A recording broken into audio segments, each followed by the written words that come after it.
یہ پاکستان جس علاقے میں ہے اس پورے علاقے کے لیے سیدی رسول اللہ نے کئی الفاظ استعمال فرمائے ہیں. جیسے میں نے کہا آپ نے سندھ کا لفظ استعمال فرمایا. سندھ محمد بن قاسم کے دور میں کراچی سے لے کر دیبل سے لے کر ملتان تک پھیلا ہوا تھا. آدھے سے زیادہ پنجاب سندھ میں آتا تھا.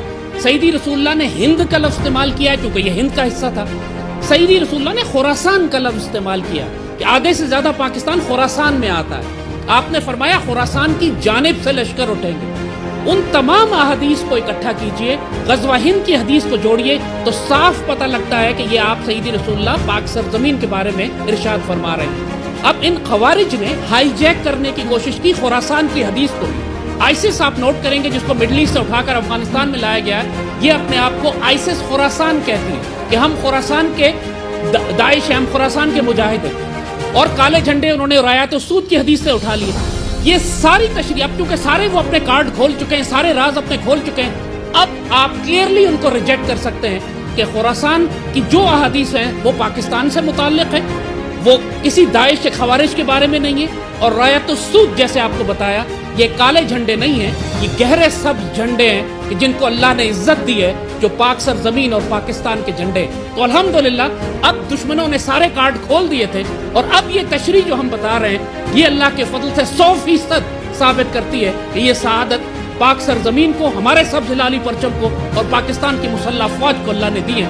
انشاءاللہ ہمارا ہی تصادم ہے پوری امت مسلمہ میں, اور کوئی فوج مشرق ہندوستان سے تصادم میں نہیں ہے سوائے ہمارے.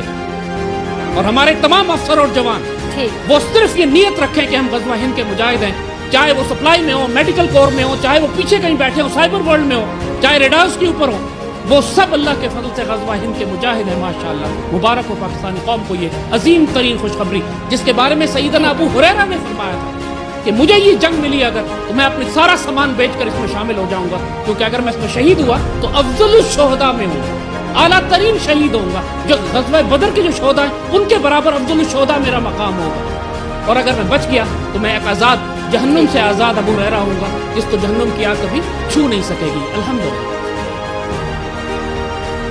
ٹھیک ہے زید صاحب, آپ نے بڑا کلیئرلی بتایا تھا, لیکن میں نے دوبارہ یہ سوال آپ سے اس لیے پوچھا تھا خراسان والا اور یہ جو کالے جھنڈوں والا کہ بہت سے لوگوں کو کنفیوژن رہ گیا تھا. میں چاہتی تھی کہ آپ ذرا دوبارہ بتا دیں, ایکسپلین کر دیں تاکہ وہ کنفیوژن ختم ہو جائے. آگے چلتے ہیں.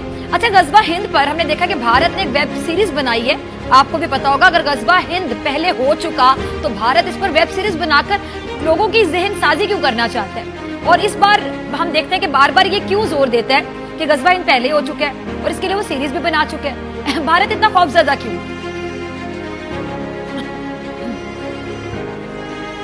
دیکھیے فضا, یہ مشرک اور دشمن اور یہودی جو ہے نا یہ ہماری کتابوں کو ہم سے زیادہ پڑھتے ہیں. جب سیدی رسول اللہ نے یہ فرمایا کہ ایک ایک پتھر پکارے گا اسرائیل میں کہ میرے پیچھے یہودی چھپا ہے اور مسلمان فوجیں اس کو قتل کریں گی, تو ایک درخت کا نام لیا آپ نے, فرمایا وہ درخت اس کے پیچھے یہودی چھپ جائیں گے. اور آج پورے اسرائیل میں وہ درخت لگائے جا رہے ہیں کیونکہ ہم ان کے پیچھے چھپیں گے, چونکہ مسلمانوں کی فوجیں ہمیں نہیں دیکھ سکیں گی. یہ ہم, اور جب یہ امریکن فوجی اور اسرائیلی فوجی جب عراق انہوں نے فتح کیا تو عراق میں گھر گھر جا کے پوچھتے تھے کہ تم نے یہاں کسی امام مہدی کو دیکھا ہے, یعنی ان کو یہ تھا کہ شاید امام مہدی آنے والے ہیں تو ہم ان کو